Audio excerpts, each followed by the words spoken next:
have to see that. So this Thursday, something is coming out on Hulu called Brats. I think it's Friday, actually. I'm not sure. Friday, excuse me. Yeah. And it's a documentary all about the Brat Pack, essentially, and how they feel about how they were stigmatized, so to speak, decades ago. You cast so many of these movies that they refer to in there. What was that like for you? And what's your relationship with those guys now? Well, I went to the premiere last Friday in New York at the Tribeca Film Festival where it premiered. And so Andrew McCarthy, I've probably cast him in like 4 movies. He introduced me to his wife as like, here's the woman that helped us buy our house.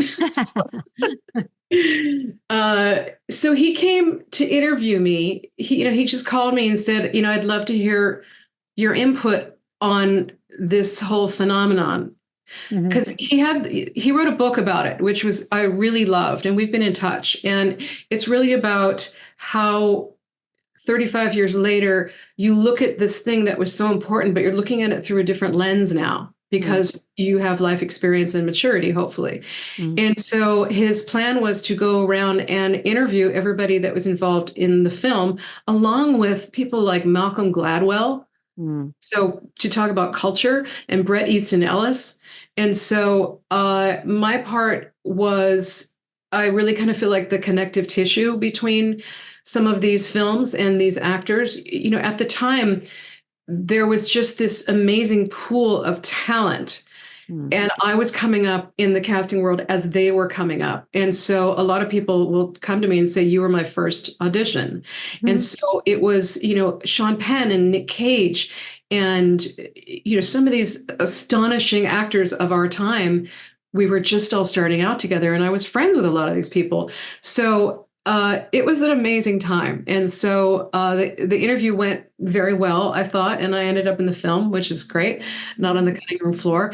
And then to see them all again was utterly surreal, to reconnect with Demi and Ali and Andrew I've seen and talked to, and John Cryer and Howie Deutsch. They were all there. And it was really something. It felt like my life was flashing before me.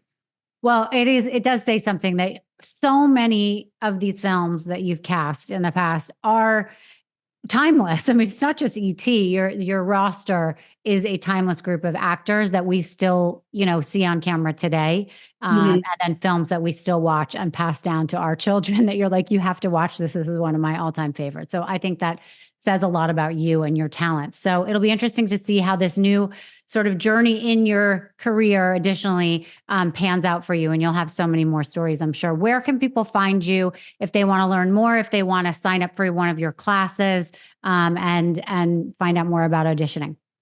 Well, I have 2 websites. One is just my name, marciliroff.com. And then I have an IC website that's just specific to that. And it's marciliroffic.com.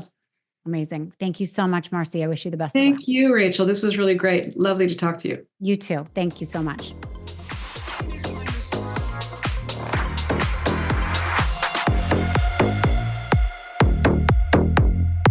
Thank you so much for listening to Misunderstood. I'm your host, Rachel Yucatel. Please be sure to subscribe to the show and give us a 5-star rating and review. You can support the show by joining our Patreon at patreon.com/misunderstood with Rachel Yucatel. Do you have ideas for the show or want to reach out? Email us at info misunderstoodpodcast@gmail.com. That's spelled MISS understood. Thank you so much, and I'll see you next time.